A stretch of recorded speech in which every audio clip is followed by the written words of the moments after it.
is day 4 of me doing hardcore manifestation and money mindset work every single morning. So far, the stuff that's been coming up is rough, but I am so happy that I started this ritual. Now, I've kind of compiled this whole routine together from a bunch of manifestation coaches that I follow, from my therapist, from my own practices and things that really work for me, and I want to share it with you today.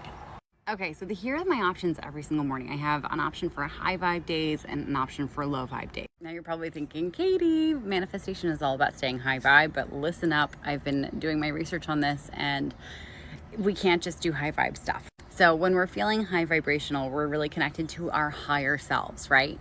And we can only do that for so long until we kind of burned out, get tired, and start questioning ourselves.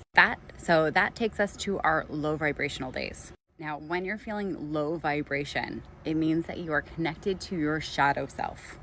And your shadow self knows all the inner underbelly work that you need to be doing for your high vibrational work to actually be effective. So on days where you're low vibrational and you're connected to that shadow self, you really want to mine for what are the things that you need to be working on. So on high vibe days, I will connect with my future self. I will list out everything that I am calling into my life as if I already have it. I will then do a whole belief inventory. And basically that means that future me, who has all these incredible things in this beautiful life, to get there, she had to believe a certain set of things that I might not believe yet. So I make a list. I inventory all the beliefs that future me has that I may or may not have right now. And then I audit that list for all the beliefs that make me super, super uncomfortable. And of the ones that make me uncomfortable, I then create a separate list of evidence that this thing is already true for me. So for instance, if I'm calling in a certain amount of money and I have this belief that money is always coming to me and I don't quite believe it or it makes me uncomfortable, I'm going to list off all the times that money has shown up for me when I least expected it. And then to move myself with all this evidence and all this clarity around what I'm calling in and how true it is that it is coming to me, I'm going to write a thank you letter to the universe for already delivering it to me. Now on low vibrational days, okay, so days where I just am not connected to it, if I were to write out a whole list of things that I'm calling into me, I would just be like, yeah, right, that's not coming.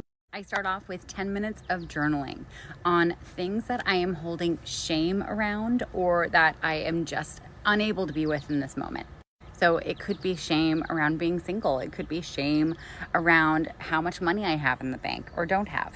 And honestly, I thought this part would get really dark and it would get me into a worse mood.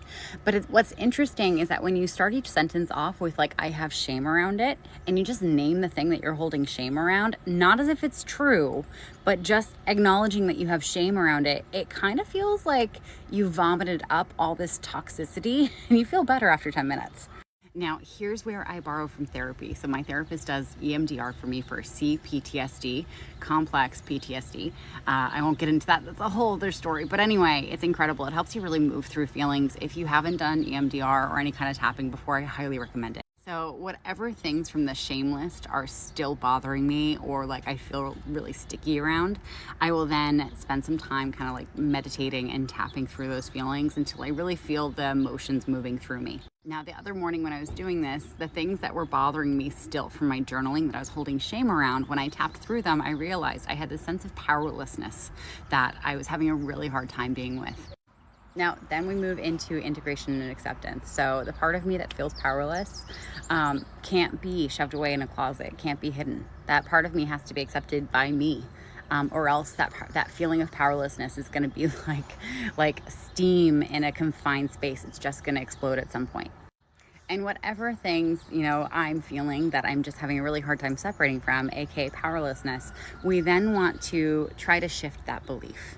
And mantras have never worked for me, but I just learned about chakra mantras where you basically go through the different chakras. And I don't know the names perfectly, so forgive me if I get them wrong. But most of us do mantras through the root chakra, and that is the I am statement. So I am powerful.